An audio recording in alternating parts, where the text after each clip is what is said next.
Кышкы салкыннар китеп өлгермәгән Петровлар инкубаторында 7000-гә якын чебеш борын төрткән. Бинада кыры җылы. Гаилә башлыгы Игорь Петров үз куллары белән корган аны. Биредә билгеле бер температура һәм дымлылык саклана. Эшмәкәрлек белән 6 ел элек шөгыльләнә башлаган Петровлар. Беренче инкубаторны лизинг грантка алганнар. Хәзер аларның саны 3-кә җиткән. Не бір тележка чыга, а сразу икишер тележка чыга и инкубатор зор, анда 4 тележка сия бір инкубаторга хәзер. И каждый одна вот чыга. Инкубаторларга йомырка куюны февральдә башты Петровлар. Һәр атна сайын 8000 дана. Башкирский бройлер безне. Бройлер әйбәт күкәе. Чебешедә крупный була. Бәлки шуңа күрә дә үлмидер сезнекеләргә бит. Юк, нормальный шәләрәе.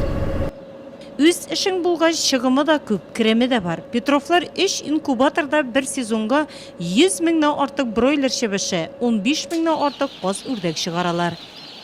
Самая большая трудность это Иң зур авырлык күп акча кирәк һәм аны әйләнешкә салу.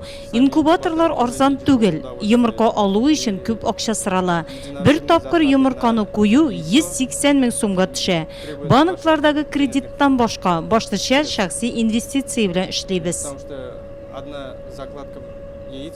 Чебешкә сорау зур ди Петровлар. Хәзер аларның үз клиентлары Самара өлкәсеннән, тирә-як районнардан да килеп алалар. Авылдашлары да еракка барып йөрми. Полина Семенова чебешләр чыккан вакытка ук алырга килгән.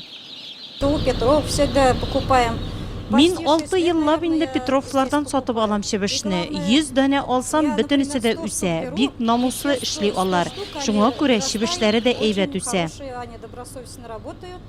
У нас эффективность в объемах, в принципе. Безнең нәтиҗәлелек күләмдә, эшнең күләме булмаса, нәтиҗәлелеге дә юк. Чебешләрне күпләп чыгарырга тырышабыз. Халык мәкалендә кебек, акчаны тарта. Копейка набегает с каждого яйца. Сатылмыйча калган чебешләрне махсус урында үстереп соңрак итләтә саталар. Чебешләрдән соң инкубаторга каз үрдәк йомыркаларын куялар. Сезон башлангачтан соң көзгә кадәр эш тукталып тормый ди ирле хатынлы Петровлар. Әмма фермерларның проблемалары да юк түгел. Безнең проблемасы юлыбыз, конечно, кире булмый.